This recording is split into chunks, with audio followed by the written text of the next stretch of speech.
Olá, sejam todos mais uma vez bem-vindos ao CP Futebol Clube, podcast de esportes do Correio do Povo. Eu sou o Carlos Correia e aqui comigo mais uma vez Rafael Peruzzo. Olá. E Fabrício Falkowski. Olá. Agora que Inter e Grêmio já estrearam na Libertadores, na fase de grupo da Libertadores, né? Porque o Inter já havia passado pela pré-Libertadores. A gente já pode falar do Grenal, primeiro na história da Libertadores. Na semana que vem a gente vai falar sobre a expectativa pro Grenal e sobre como foram Inter e Grêmio nessa primeira rodada.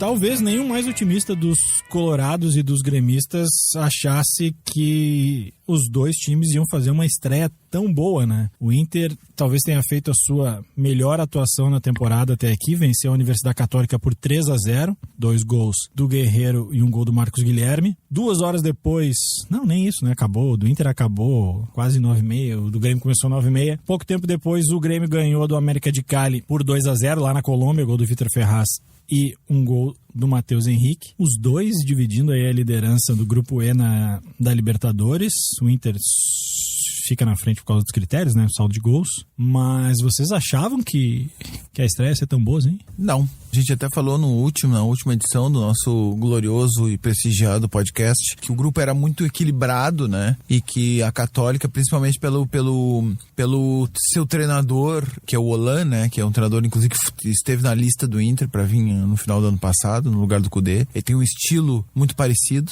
Eles, inclusive, foram rivais lá na Argentina, os dois treinaram os dois times de Avejanedo. Mas, fechando parênteses, pela qualidade do treinador, pela campanha que a Católica vem fazendo, não só no ano passado, como agora, nesse ano, que ainda não havia perdido nenhum jogo oficial.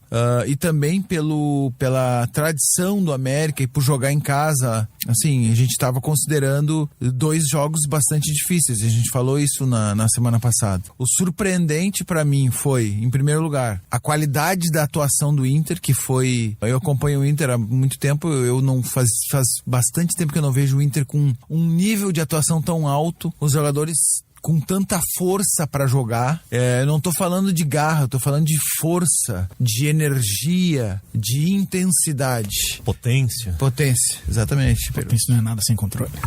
E ontem se viu isso. E misturado com qualidade, o que é uma raridade, né? Então o Inter, desde os primeiros minutos, deu, assim... muita esperança pra torcida. Podia ter feito um gol logo aos 2 minutos, não acabou não fazendo, não fez no primeiro tempo, parecia que ia ficar um jogo complicado, e no final ali no segundo tempo, em 10 minutos fez os 3 gols e definiu a partida. Depois ainda no final a Católica teve um jogador expulso, ainda facilitou mais ainda a vida do Inter. Acabou que foi um jogo muito tranquilo. Bom, sobre o Grêmio eu infelizmente não vou opinar porque eu tava no Beira-Rio e não consegui ver, mas nós temos o olhar qualificado, sempre atento do nosso atilado repórter Rafael Peruzzo. Não, eu fiquei duplamente surpreso assim na noite de ontem, primeiro com as atuações dos dois times, do Inter, primeiro do Inter, depois do Grêmio. Quem jogou melhor ontem, Peruzzo? Tu que viu os dois? Eu acho que a atuação do Inter foi melhor, né? Em termos de atuação, o Inter ele saiu melhor. Agora, acho que o resultado do Grêmio foi mais importante, né? Porque vencer fora de casa na Libertadores é sempre muito complicado. O Grêmio já larga com uma vitória fora. 2 gols, né? Também. Também. E se tu pensar que o Grêmio tem mais 3 jogos em casa e se ele fizer os 9 pontos, tá classificado, né? Então, o Inter e Grêmio em casa, eles... principalmente para esses dois times, a Universidade Católica e o América de Cali, eles não podem perder pontos, né? Então o Grêmio somou 3 fora de casa, é algo muito significativo. Ao mesmo tempo que eu fiquei assim surpreso e otimista com a atuação dos dois times, para mim foram as melhores atuações de ambos na temporada, também me decepcionou um pouco a falta de qualidade dos adversários, né? A gente esperava um pouco mais, tanto da Católica e acho que principalmente do América de Cali, que era um time que não jogava a Libertadores há 11 anos, estava numa empolgação gigante lá na Colômbia, se esperava muito do América de Cali, e o que se viu não foi assim um time muito qualificado, né? Muito pelo contrário, um time que 10 minutos só no final ali do primeiro tempo que ele deu algum... Foi quando acertou aquele chute na trave. Incomodou ali o Grêmio um pouquinho, assim, talvez no final do jogo também um pouco, alguns minutinhos, mas o Grêmio teve o controle total do jogo. Foi um jogo tranquilo pro Grêmio, não sofreu pressão em nenhum momento, né? Tirando esses minutos, essa bola na trave e uma defesa do Vanderlei. Então o Grêmio tá acostumado, né, com esse tipo de jogo. O Grêmio não sentiu o jogo, né? Teve uma atuação muito segura e a atuação mais consistente da temporada até aqui. Eu sei que ainda faltam 5 rodadas, né? E é muito pouco. O ano passado mesmo o Grêmio é um bom exemplo disso, né? O Grêmio fez um péssimo primeiro turno na fase de grupos e depois se recuperou e foi até a semifinal. Mas enfim, o que a gente tem para especular até agora é isso, é uma rodada só. Eu sei que a amostra é muito pequena, mas dá pra gente já acreditar naquilo que a gente não acreditava na semana passada, que é na possibilidade dos dois passarem? A amostra é pequena, mas se tu for pensar, é tiro curto, né? Só tem mais 5 jogos, né? Claro, dá pra tu te recuperar de uma derrota, por exemplo, que no mata-mata não tem Os times são basicamente esses, não tem nem o Cali, nem o América, nem a Católica jogaram com um grande desfalque, assim, o melhor jogador do time não estava em campo, que justifique que o time vai melhorar muito daqui pra frente, né? A gente não tinha muita ideia do que esses dois times poderiam apresentar, né? E eu acho que depois de ontem, sempre é bom pontuar. A gente tá gravando na quarta-feira. Na quarta-feira, né? Um dia após os dia jogos. 4. Mas eu acho que o sentimento que ficou tanto nos colorados como nos gremistas é que a dupla Grenal vai disputar o primeiro lugar do grupo, né? Pelo menos depois dessa rodada é o que se desenhou, assim. Eu acho que o Grêmio e o Inter vão disputar o primeiro lugar e eu acho também que o Grenal da próxima semana, que vai ser o primeiro, ele perdeu um pouquinho de peso. Ele fica menos tenso, Ele fica menos tenso e menos decisivo, né? Quem ganha vai encaminhar a classificação, né? O vencedor. O empate, se tu for pensar, é bom pros dois. Mas quem perder não tá quem morto, perder né? não vai ficar numa situação ruim na tabela, né? Então, a primeira rodada foi excepcional pra Ela foi até agora, que nem o Rafael falou agora há pouco, a gente tá gravando na quarta-feira, de tardezinha, então a gente não tem ainda os resultados da noite, mas dos resultados de ontem, além de Inter e Grêmio, os outros 2 brasileiros também venceram, né? O Atlético Paranaense ganhou do o Atlético Paranaense ganhou do Peñarol por 1-0 e o Santos venceu o Defensa e Justiça por 2-1 no jogo que tem a melhor imagem dessa primeira rodada, que é aquele cachorro com a roupinha. A melhor imagem e a pior imagem, que é um cidadão imitando um macaco na arquibancada e que já está sendo investigado, entre aspas, pela Conmebol e pode virar numa vai dar nada. Punição. Não vai dar nada, acho que na Argentina pode dar nunca uma dá suspensão, sim. A Conmebol não considerando que é um time pequeno da Argentina. Se a gente pegar a quantidade de casos de torcida racista na Argentina e no Uruguai e ver quantas vezes deu alguma coisa, olha... mas tem que começar a punir. Não, tem que começar a punir desde anteontem, né? Nem desde ontem. Tu vê a imagem, tem um policial na frente do Três policiais. Três que não prende o cara, o cara leva. Mas é essa a questão. Na Argentina, simplesmente não é algo tão sério. É lamentável, mas... Enfim, a gente estava falando do peso do Grenal, né? É um Grenal que é histórico, porque afinal de contas nunca teve na Libertadores. Os dois têm algum compromisso antes, né? No final de semana no Gauchão, mas bem provável que os dois joguem com os reservas, né? Que nem tu estava falando, fica menos tenso. Mas dá pra apontar que quem vencer tá quase lá? Claro, quem vencer, como eu disse, ele encaminha a classificação. Porque acho que assim, um cálculo seguro para se fazer, claro que pode não dar certo, mas um cálculo seguro, tomando como parâmetro todas essas últimas Libertadores, é assim, com 10 pontos tu classifica. Quase certo que sim. Quase certo que sim. Pode classificar com menos também. E pode não se classificar com 10. Pra liderança, um pouco mais. Pra liderança ali, acho que tem que ser... Pra estar garantido liderança, acho que uns 13, 15. Mas com 10 pontos eu acho que classifica, né? Aí se tu ganhar o Grenal, ficariam faltando 4 pontos nos últimos 12. É complicado. É viável. Não, é o contrário. Complicado não se classificar. Complicado não se classificar. Mas o mais importante até não foi, na minha opinião, ontem até a vitória, claro, é importante, 3 pontos. Se não ganha, é muito ruim, porque tem que ganhar em casa, principalmente na abertura, né? Apesar de ser como se fosse um mini campeonato de pontos corridos, né? Então, são 6 jogos, é muito pouco tempo para depois buscar. Como era um jogo em casa, tinha que ganhar de qualquer jeito. Então, a vitória, claro que foi importante. Mas mais do que isso, acho que a boa notícia do Inter foi o encaixe do time, que, cá entre nós, não sem entregar ao Kudê o que é dele, que são os méritos, né? Por ter montado esse time, por ter insistido na ideia. Mas uma série de circunstâncias fizeram com que ele escalasse os jogadores ontem que estavam em campo. O Bosquilha, por exemplo, lesão do Patrick. Só jogou porque o Patrick estava lesionado e ele entrou super bem. Ele mostrou que é um jogador de alta qualidade, um meia técnico que é difícil de tirar a bola dele, né? E não é daqueles meias que não se envolve com o jogo, ele se envolve, né? Tem intensidade. O Galhardo ontem entrou porque o D'Alessandro estava suspenso. E, eu já falei aqui no podcast que quem não gosta do futebol, quem não gosta do D'Alessandro não entende nada de futebol. Mas vamos lá para a questão que já sabemos que vamos chegar nela. D'Alessandro, para ti, nesse momento, não é mais titular do Inter? Não é mais titular. E eu digo que não é só para mim mais.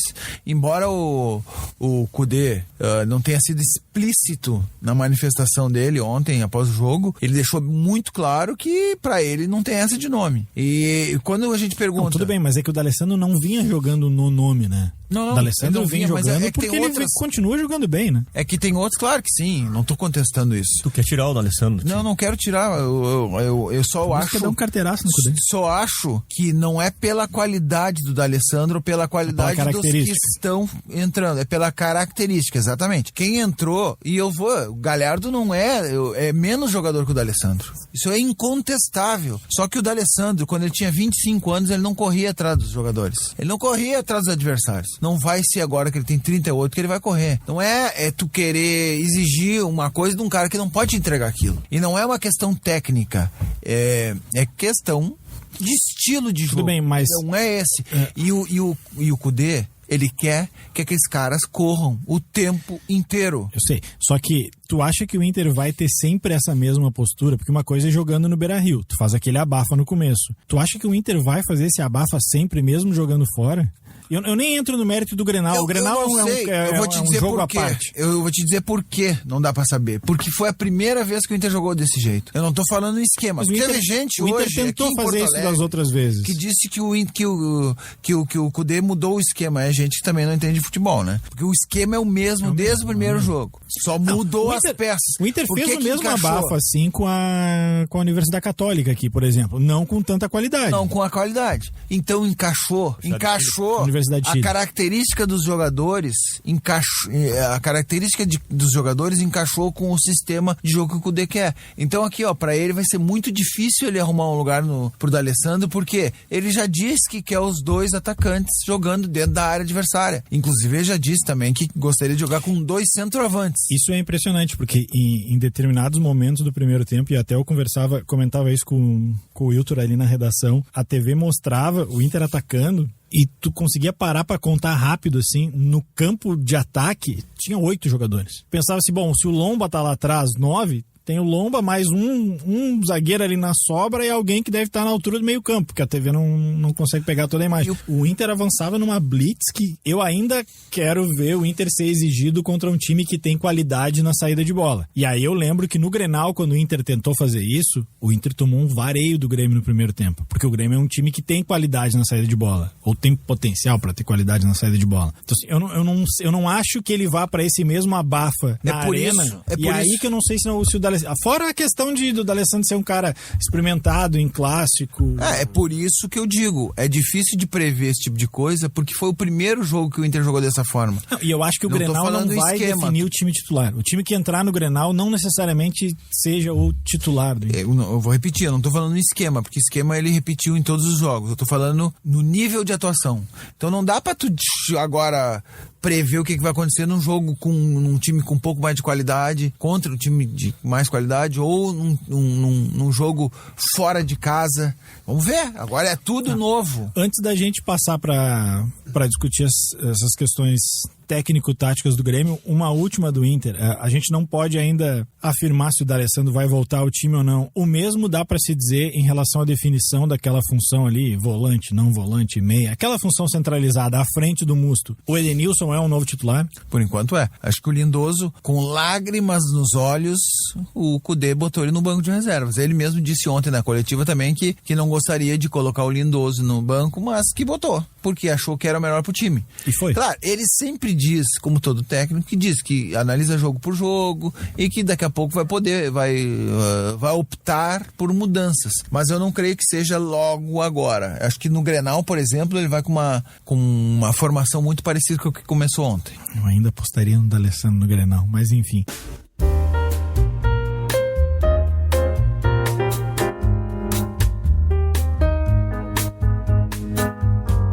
Peruso, Grêmio, mesma questão em relação a dúvidas.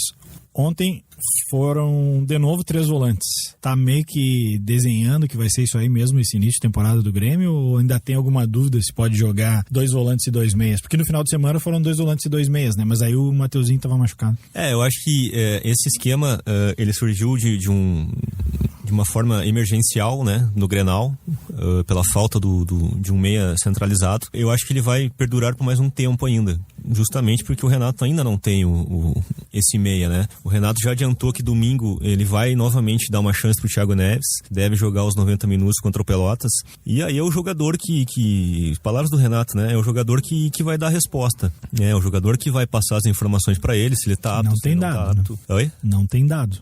A resposta esperada. Né? Então eu acho que a curto prazo esse esquema com 3 volantes ele vai continuar sendo utilizado. A questão é quando tiver Thiago Neves e Jean-Pierre em condições de entrar no time, e aí eu acho que o Jean-Pierre tem mais qualidade que o Thiago Neves, quem vai sair desse time, né? Eu acho que vai acabar sobrando pro Maicon, mesmo com toda a qualidade do Maicon, com todo o histórico dele. O Lucas Silva melhorou bastante, né?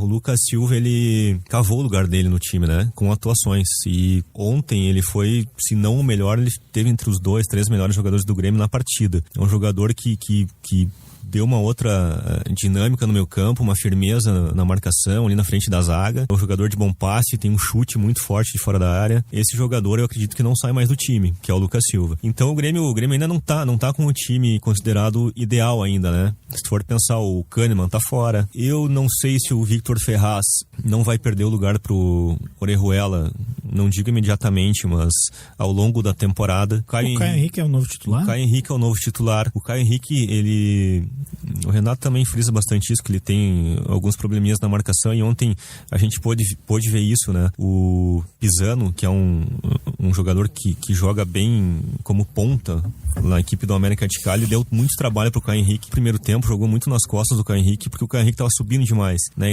E no segundo tempo deu para perceber que o Renato pediu pro Caio Henrique dar uma segurada, né? Pra não sofrer tanto com esse jogador do América de Cali. Então o Grêmio ainda não tá com o time considerado ideal, né? O Caio Henrique entrou, foi o primeiro jogo dele com o time titular. Acho que o Victor Ferraz falta um pouco de imposição física para ele, principalmente nesses jogos de Libertadores, de vigor físico, que é aquilo que o Fabrício comentou do time do Inter ontem, né? Que a gente viu esse vigor, esse time potente, vigoroso, essa volúpia física. Cheguei a me arrepiar todo aqui falando essa palavra. Eu acho que o Orejuela ainda ao longo da temporada vai buscar essa vaga, mas tudo bem, o Victor Ferraz tem correspondido, fez um gol ontem e por enquanto é o titular. Então eu acho que o time do Grêmio ainda não tá no seu ideal, né?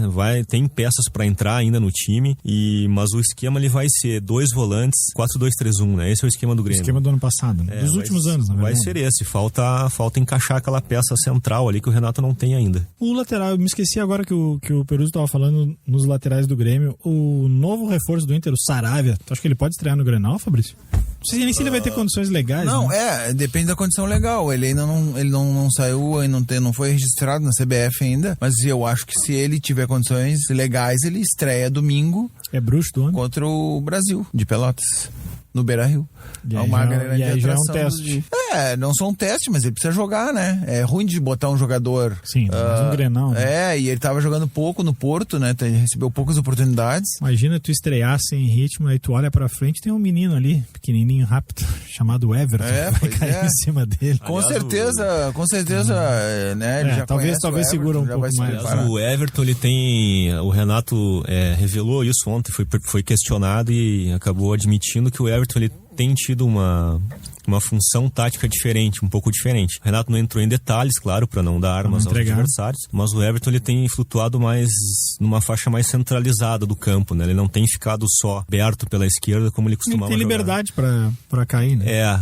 E o Alisson ontem, a torcida tem uma bronca com o Alisson, né? Tecnicamente, talvez ele não seja... Ontem foi justificada essa bronca, né? Um esplendor de jogador, mas ele ajuda muito na recomposição, por isso, na área, cabeceando, brigando. Então, por isso, na verdade, que... É um jogador bastante útil, mas claro que o PP tem mais qualidade. Mas é o que eu ia dizer.